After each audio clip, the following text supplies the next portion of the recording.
সূর্যকিরণ সমাজ কল্যাণ সংস্থা বঙ্গবন্ধুর উদ্যোগে রাজশাহীতে 5 দিন ব্যাপী অনুষ্ঠিত হলো রাজশাহী বইমেলা 2024। এই রাজশাহী বইমেলা প্রাঙ্গণ রাজশাহীবাসীর পদচারণায় প্রাণ ফিরে পেয়েছে। এখানে 24টি স্টলে লেখক এবং পাঠকের যে মেলবন্ধন তৈরি হয়েছে, সম্মিলন তৈরি হয়েছে, এটা রাজশাহীর জন্য একটি নিদর্শন। রাজশাহীর তরুণরা এই রাজশাহীর যে শিক্ষানগরীর রাজশাহীতে যে বইমেলা, একটি শিক্ষা উৎসব, সাংস্কৃতিক উৎসব, সাহিত্য উৎসবের আয়োজন করছে।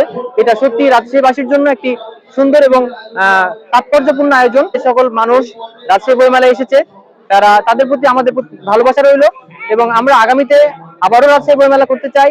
রাজশাহীবাসীর যে মেলবন্ধন সেটা আমরা তৈরি করতে চাই। সারা দেশে যেমন বই নিয়ে কাজ চলছে, পাঠক এবং লেখকের যে মেলবন্ধন তৈরি হচ্ছে সেটা আমরা অব্যাহত রাখতে চাই, এবং রাজশাহী বইমেলার মাধ্যমে আমরা রাজশাহীবাসীকে অনেক অনেক ভালোবাসা জানাই।